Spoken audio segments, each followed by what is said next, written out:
እግዚአብሔር ሃላዊናዩ ጓሳይናዩ ሃበረኻ ኣብ ስደት ኣብ ሓጢአት ካልኦቱን እምበኣርከስ ሓጥእ ዘይጠቅምን ድብራይን ምዃንካ ካብ ተገንዘብካ ከምቲ ኣፍ ልቡ ዝወቅዐ ተጋሃዊ ሉቃስ 18:13 ንስኻ እውን ምሕረት እግዚአብሔር ለምን።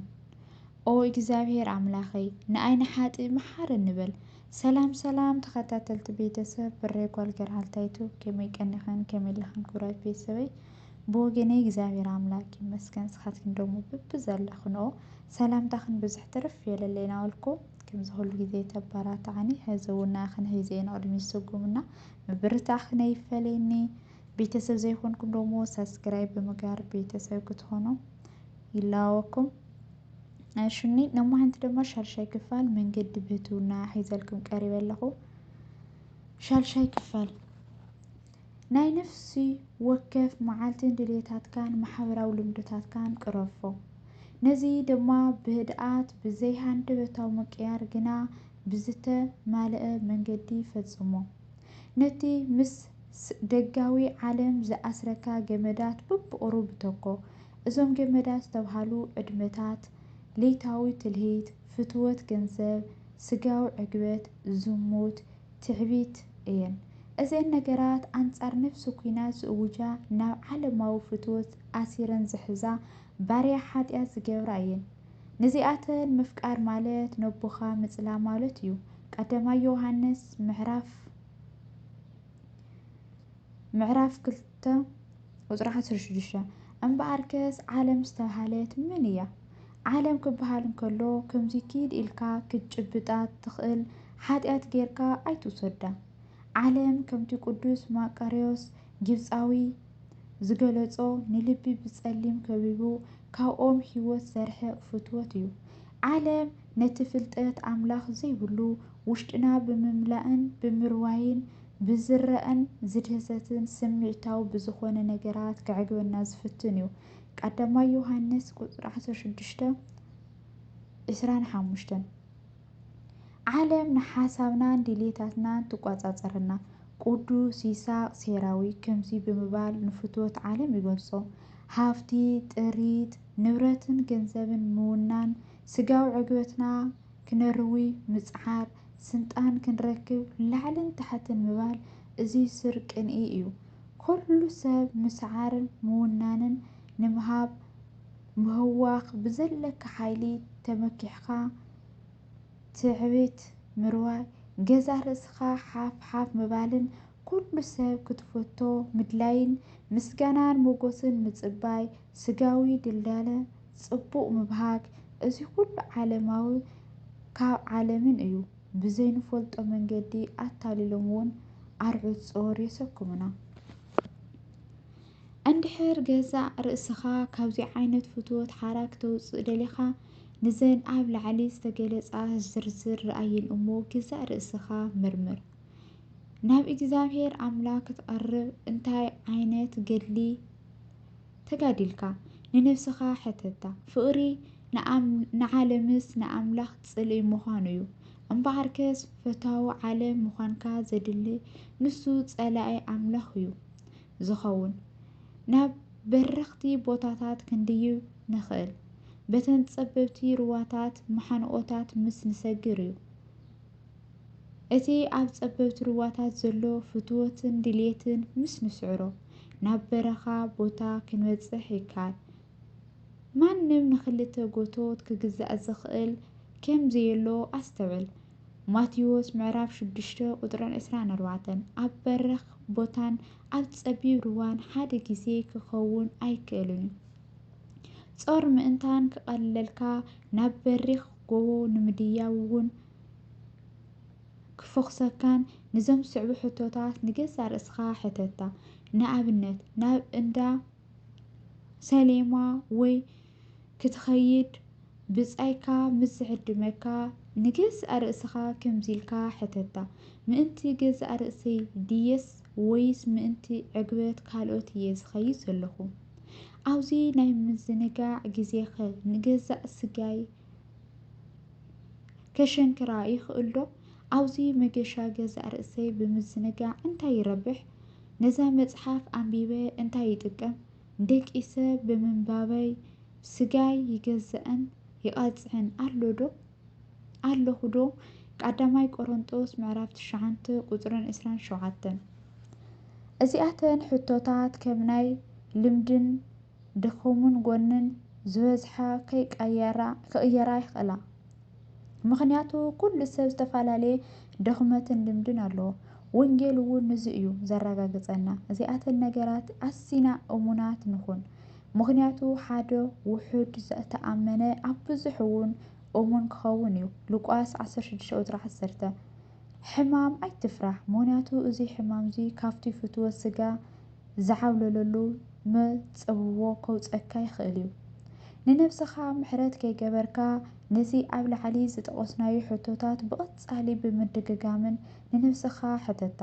እዞም ሕቶታት ግና ንነፍስኻ ጥራይ ደኣ እትሓታ እምበር ንኻልኦት ሰብ ኣይኮነን።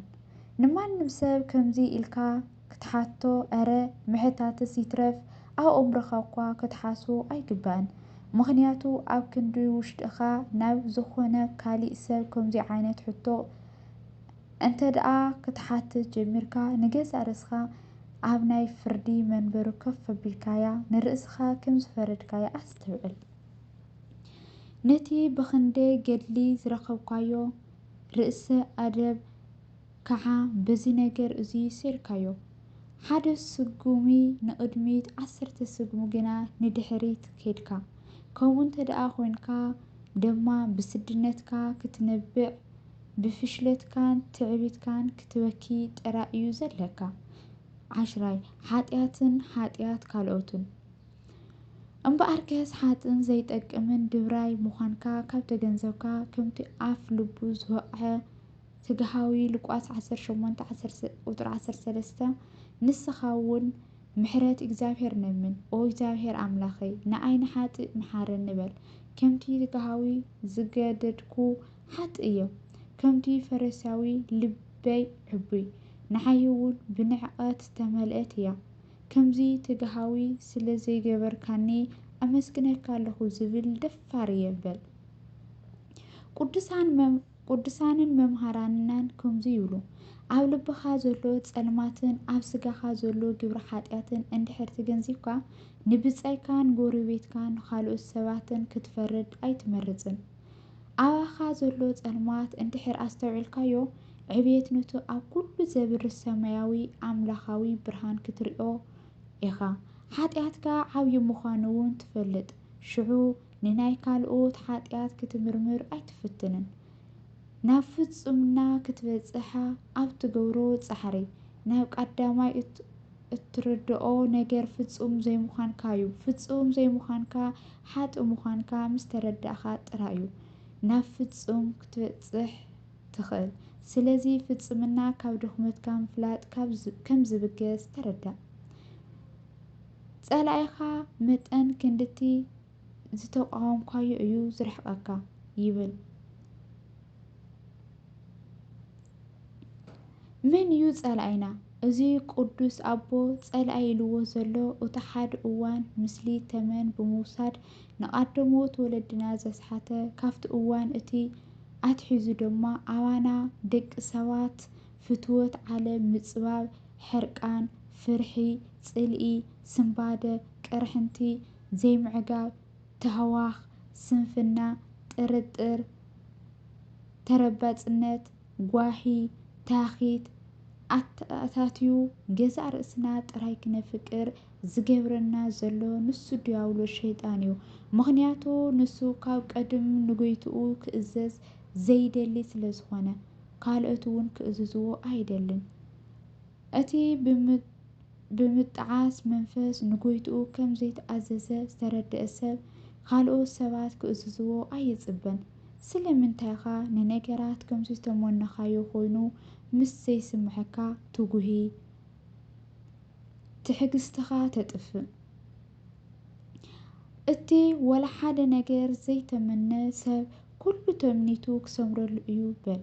ምክንያቱ እዚ ሰብ እዚ ብተጋድሎ ወላ ሓደ ተምኒት ከይሓደረ ጽዒሩ እዩ ኩሉ ድሌታቱ ምስ ፍቓድ ኣምላኽ ሓድነት ስለ ዘለዎ ዝነመና ዘበለ ይስለጦ ማሪቆስ 11:24 እቲ ንገዛእ ርእሱ ብሓቂ ዝፈልጥ ክስካብ ክንደይ ዝኣክል ድኽመት ከም ዘለዎ ዘስተውዓለ ሰብ ንገዛእ ነፍሱ ልዕል ኣየብልን ኣብ ካልኦት እውን ቅንኢ ኣይሕድርን እኳ ደኣ ብኣንጻሩ ካልኦት ሰባት ካብኡ ዝሐሸ ዝኸበረን ምዃኖም ይስተውዕሉ። ታሪክ ናይቲ ኣብ መስቀል ዝተሰቕለ ሽፍታ እስኪ ንዘክር። ኩሉ ሰብ ኣብ መወዳእታ ከም ግብሪ ከም ዝገደፎ ሉቃስ 23:4 ኢና ንምሃር። እዚ ታሪክ ዘክሩ ንነፍሱ ዝመርምር ሰብ ጓሃይን ጭንቀትን ኣይቀርቦን ምክንያቱ ሰብ ከም ተግባሩ ስለ ዝፍደ።